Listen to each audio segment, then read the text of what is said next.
This video was made possible by Dashlane. Stay safe online for free by signing up at dashlane.com/Wendover. This is Hong Kong. 177 years ago, as the conclusion of the First Opium War, the United Kingdom and China signed a treaty that read, His Majesty the Emperor of China cedes to Her Majesty the Queen of Great Britain, etc., the island of Hong Kong, to be possessed in perpetuity by Her Britannic Majesty, her heirs and successors, and to be governed by such laws and regulations as Her Majesty the Queen of Great Britain, etc., shall see fit to direct. With that, the British Empire got just a little bit bigger. The population of the island in that year was reported as 7,450.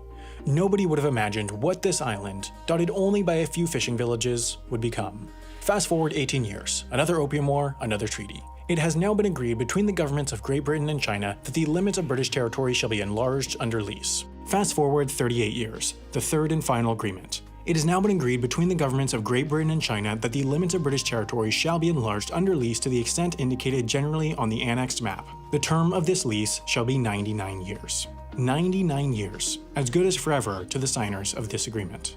This forever, though, had an end, and that end was 1997. That didn't matter at first, though. Hong Kong grew and grew and grew and grew into one of the richest, most powerful, and most developed cities in the world. It became the business center of Asia. It thrived under a strong capitalistic economic model, but then, as forever drew near, a question loomed over the city.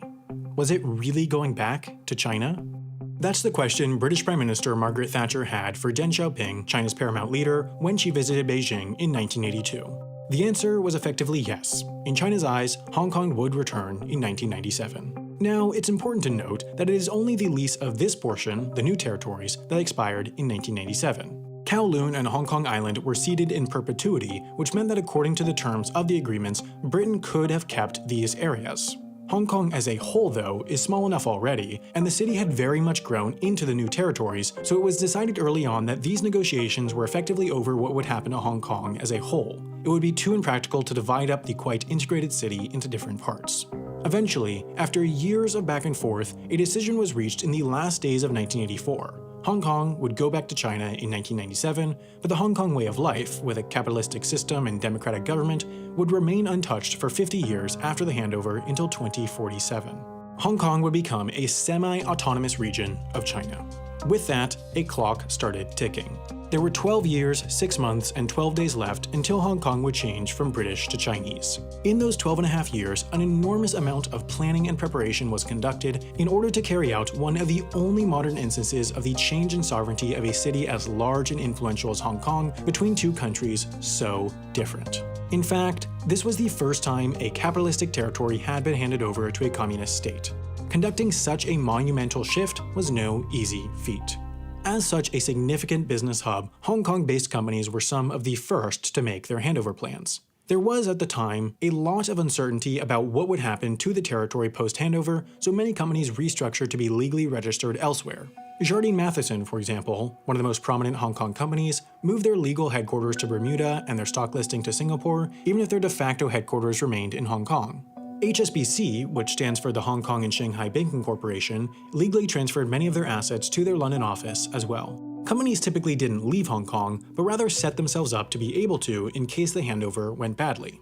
In addition to companies, individual people made their handover plans as well. Now, opinions were mixed on this grand change. There was no one resounding view on whether the change in sovereignty was good or bad for Hong Kong. When surveyed in 1991, for example, about 57% of respondents were confident in Hong Kong's future, while 35% were not. Of those 35% who were not, many chose to move elsewhere, and there began a period of mass migration away from Hong Kong. A staggering 800,000 people left in the 12.5 years leading up to the handover, according to estimates. Overwhelmingly, Hong Kongers settled in Australia or Canada, likely because they were Commonwealth countries, and the US. Over 110,000 Hong Kongers settled in Vancouver alone, a city still shaped by this wave of mass migration. Many, though, were just migrating temporarily for a few years to gain Canadian citizenship. With this, like companies, they would have a way to get out of Hong Kong if things went wrong. Hong Kongers could also get a special type of passport that was first introduced in 1985 in the lead-up to the handover. It was called the British National Overseas Passport, and it works differently to a British passport. It gives visa-free access to 118 countries, fewer than a full British passport, and noticeably does not give the right for someone to live and work in the UK. Holders can only stay in the UK for up to 6 months and are not considered European Union citizens. These passports are still valid today and can be renewed for anyone born in Hong Kong prior to the handover. There was a huge and increasing rush of people at registration for these passports in the years leading up to the handover, with millions overall being issued. While today's Hong Kong Special Administrative Region passport is more powerful in terms of visa-free access to countries, holders of British national overseas passports, as British nationals, get the same consular assistance and protection as a full British citizen in case a holder runs into trouble outside the UK, at least on paper. For this reason, hundreds of thousands still renew these passports to this day, despite their redundancy. As the date of the handover drew nearer, though, the government started focusing on the changes they needed to make. Of course, there were enormous changes to the entire structure of government, the laws, the legal system, and more, but there were also small changes to be made, plenty of which were visual. For example, they needed a new flag. The previous flag, which included the British Union Jack, certainly wouldn't work under Chinese rule. A contest was held with 7,000 submissions, but all were rejected.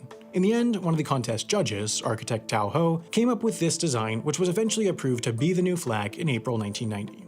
But there were plenty of other signs of Britishness in Hong Kong. The emblem of the police force included a crown and the word royal, so that had to be changed too. They eventually came up with a new design that swapped out the British symbols and replaced the uniforms at a cost of $2.8 million US.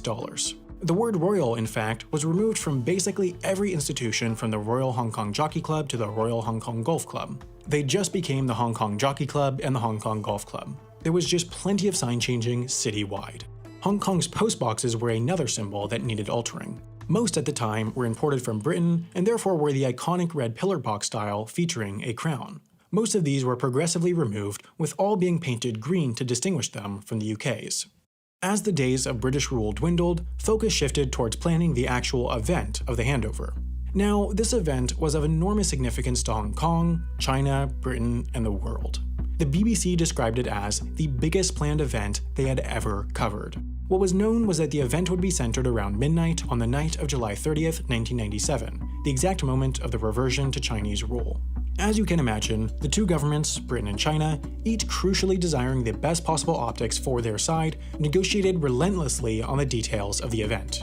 For example, there was a long dispute on which flags would raise and lower in which order. Britain wanted the British Hong Kong flag lowered first, followed by the Union Jack, to signify a dignified retreat from the colony. China wanted the Chinese flag to be raised at the same time as the British flag was lowered to signify an instantaneous resumption in sovereignty. China also wanted the new Hong Kong flag to replace the British Hong Kong flag on the same flagpole. In the end, a compromise was reached to lower the Union Jack and the British Hong Kong flags at the same time, then raise the Chinese and new Hong Kong flags at the same time. There were other subtle negotiated details, such as the convention center, where the event was held, was designed to have chairs facing south towards the stage. For this event, though, a stage was built on the north side so the attendees would look north, possibly for the symbolism of looking towards China. Eventually, though, the meticulously negotiated invites went out to thousands of dignitaries and VIPs. 1 week before the handover, the Royal Yacht Britannia sailed into Victoria Harbour and moored to the pier. It would serve as home to Prince Charles, who would represent the United Kingdom during the handover. Over the next week, the majority of the handover's VIPs, including Prince Charles, then British Prime Minister Tony Blair, former British Prime Minister Margaret Thatcher, American Secretary of State Madeleine Albright, and plenty more, arrived in the city. That week was a week of lasts. The last meeting of the Hong Kong Executive Council, the last changing of the guard to the British garrison, and then it was just the last day of Britain in Hong Kong, Monday, June 30th, 1997. The process kicked off with a 4 p.m. ceremony at Government House marking the final departure of Chris Patten, the last governor of Hong Kong, from what had been his official residence for the previous 5 years. At 4:30, the first of his goodbyes was completed, and he was driven to the Royal Yacht Britannia to join the rest of the British delegation. Shortly after, around 5:30, a chartered Air China 747 touched down at Kai Tak Airport, carrying Chinese President Jiang Zemin, Premier Li Peng, and the rest of the Chinese delegation. Then, at 7:11 p.m., the sun set on British Hong Kong for the final time. Minutes later, the 4,000 lucky individuals invited to the handover ceremony gathered at the convention center for a cocktail reception. At 8 p.m., an enormous fireworks display started in Victoria Harbour, and then at 9 the handover guests sat down for their banquet dinner at the convention center. Simultaneously, around 500 Chinese People Liberation Army troops were allowed over the border to move into position and ensure that there would never be a lapse in the defense of Hong Kong. At 30 minutes to midnight, dinner was over and the ceremony began. Prince Charles gave remarks bidding the territory goodbye on behalf of the Queen, and then about a minute to midnight, God Save the Queen was played, and the British and British Hong Kong flags were slowly and simultaneously lowered, just as negotiated. Then, in an instant, when the clock struck midnight, Hong Kong was Chinese again. Just like that. The new Hong Kong and Chinese flags were then raised to the Chinese national anthem, and Chinese President Jiang Zemin gave a speech. 15 minutes past midnight, Prince Charles and Governor Chris Patten boarded the Royal Yacht Britannia and sailed out of Victoria Harbour for the final time. Prime Minister Tony Blair and most of the rest of the British delegation then boarded a chartered British Airways 777 at Kai Tak Airport, which swiftly took off bound for London Heathrow. By 3:30 a.m., all the British forces tasked with guarding Hong Kong until midnight had boarded flights and taken off from the Chinese territory, and with that, Britain was gone from Hong Kong for good. Whenever I talk about Dashlane, the password manager, on here, people have one major question. What if Dashlane gets hacked? The idea behind Dashlane is that you store complicated passwords, ones you could never remember, unique to each site you use on it, so that if one of the sites you use gets compromised, all your other accounts are safe. How Dashlane works is that you remember one master key to get in that Dashlane doesn't store, only you have it, so that even if Dashlane was compromised, a hacker would still have to go one by one through each user account and figure out the passwords out through brute force, something that would take heaps of time and never be worth it compared to other targets. That's why Dashlane is so safe, and since it autofills each of your secure passwords for you on your devices, it's also quite convenient. You can manage your passwords using Dashlane for free at dashlane.com/Wendover. They also have a whole suite of online security tools included with their premium package, including a VPN, dark web monitoring, encrypted file storage, and more, which you can get for 10% off by using the code Wendover at checkout.